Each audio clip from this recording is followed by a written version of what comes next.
के हमारी सरकार द्वारा किए जा रहे इन अभूतपूर्व कार्यों और निर्णयों के प्रयासों के सकारात्मक परिणाम देखने को भी मिल रहे हैं। नीति आयोग द्वारा सतत विकास के लक्ष्यों को प्राप्त करने के इंडेक्स में उत्तराखंड को देश में पहला स्थान प्राप्त हुआ है। हमारे प्रदेश को ईज ऑफ डूइंग बिजनेस में अचीवर्स तथा स्टार्टअप रैंकिंग में लीडर्स की श्रेणी प्राप्त हुई है। हमने एक वर्ष के भीतर बेरोजगारी दर में रिकॉर्ड 4.4% की कमी लाकर राष्ट्रीय औसत को भी पीछे छोड़ने का काम किया है। भाइयों बहनों, उत्तराखंड के लोग अपनी प्रतिभा, लगन, परिश्रम, ईमानदारी और निष्ठा के बल पर देश विदेश में उत्तराखंड का नाम रोशन कर रहे हैं। पिछले वर्ष की भांति ही इस वर्ष भी राज्य के ऐसे 5 प्रतिभाशाली व्यक्तित्वों को उत्तराखंड गौरव सम्मान पुरस्कार से सम्मानित किया जा रहा है।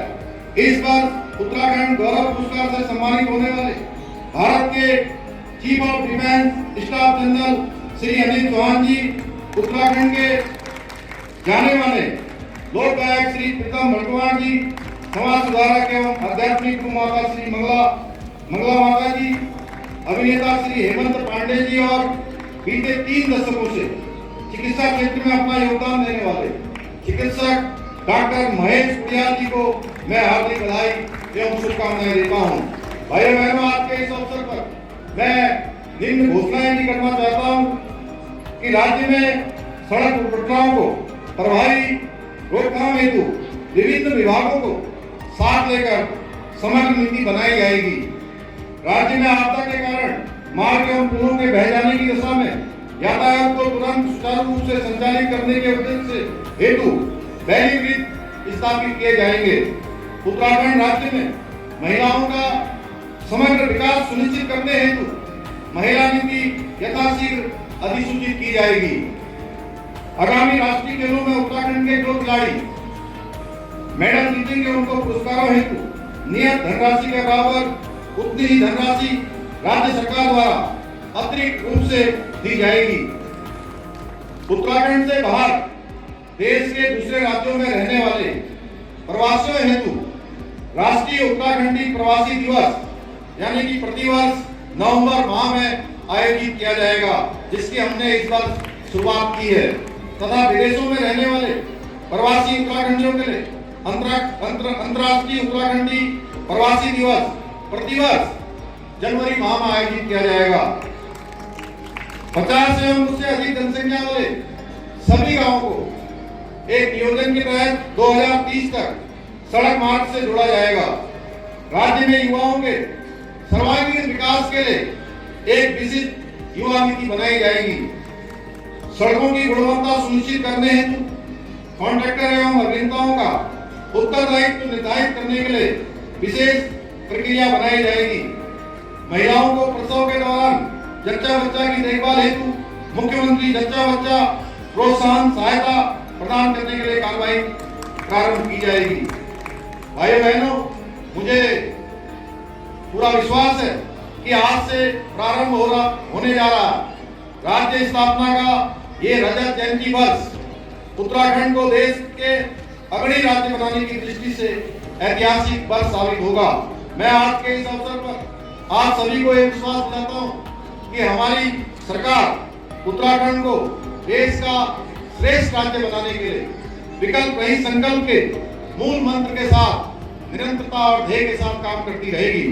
मैं इन्हीं शब्दों के साथ आप सभी का हृदय से धन्यवाद करते हुए आप सबको शुभकामनाएं देते हुए अपनी बात को समाप्त। उत्तराखंड के निवासियों को, भाई बहनों को उत्तराखंड राज्य स्थापना की बहुत बहुत शुभकामना और बहुत मंगलमय हो। आज हमारो राज्य को दिन छ और आज का दिन हमारा राज्य की स्थापना हुए थे। पूरा प्रदेश खुशहाल रहो और तरक्की करो। सबका घर माँ भगवती जगदम्बा भगवान बद्री विशाल की कृपा बनी रहो और उत्तराखंड देश को सर्वोच्च राज्य बनो। नहीं, देखिए, जहाँ तक इसकी बात 24 साल आज पूरे हुए हैं उत्तराखंड राज्य को भी और उत्तराखंड पुलिस को भी। आज हमारी पुलिस का भी स्थापना दिवस है और मैं तो उस समय भी मौजूद था जब 9 नवंबर की रात को प्रदेश का और हमारी पुलिस का जन्म हुआ था। हम लोग अस्तित्व में आए थे। तो आज सबसे पहले तो सभी प्रदेशवासियों को हमारे यहाँ राज्य में पधारे सभी पर्यटकों को, तीर्थ यात्रियों को इस शुभ अवसर पर हमारी ओर से, उत्तराखंड पुलिस की ओर से बधाई। मैं माननीय राज्यपाल महोदय का, माननीय मुख्यमंत्री महोदय का और सभी वरिष्ठ जनप्रतिनिधि महोदय का, सभी वरिष्ठ अधिकारी गण का, चीफ सेक्रेटरी मैडम का, प्रमुख सचिव साहब का हृदय से आभारी हूँ कि इस परेड के आयोजन में, जो भी आज ये भव्य परेड का आयोजन हुआ, उसके पीछे उनका समर्थन, उनका मार्गदर्शन और उनकी सूझबूझ भी इसमें आयोजन में शामिल रही है। और उन्होंने जिस तरह से माननीय राज्यपाल महोदय ने जो बातें कहीं, माननीय मुख्यमंत्री जी ने जो बातें कहीं, और मतलब सबसे इम्पोर्टेंट जो हमारे माननीय प्रधानमंत्री जी ने जिस मुक्त कंठ से प्रदेश की प्रशंसा की और जो नवाग्रह का मंत्र दिया है, मुझे लगता है निश्चित रूप से आने वाला जो हमारा रजत जयंती साल है उत्तराखंड का, उसमें हमें निश्चित रूप से उसको एक भव्य रूप से सेलिब्रेट करने में और विकास के और पुलिसिंग के और बेहतर कीर्तिमान स्थापित करने में मदद मिलेगी। हम सबसे पहले तो उन सब लोगों को प्रणाम करेंगे, श्रद्धांजलि देंगे जिन्होंने राज्य बनाने का सपना के चक्कर में पूरी जान गंवा दी। उनको समर्पित है ये सम्मान। और उत्तराखंड सरकार का बहुत बहुत धन्यवाद, उनकी टीम का धन्यवाद कि हमें भी इस लायक समझा कि हम उत्तराखंड गौरव सम्मान को पा सकें। तो आज तो खुशी का दिन ये है कि बाहर आपको सम्मान जो मिलता है वो एक अलग होता है, आज आपको आपके घर में आपकी सरकार से सम्मान मिल रहा है, तो ये बहुत बड़े गर्व की बात है। मैं खुद बहुत इससे गौरवान्वित हूँ और तमाम सरकार की पूरी टीम को धन्यवाद देना चाहता हूँ कि उन्होंने चुन चुन के सबको सम्मान दिया है, एक एक योग्य व्यक्ति को सम्मान दिया है। उनके निर्णय का, उनकी पूरी टीम का बहुत बहुत धन्यवाद।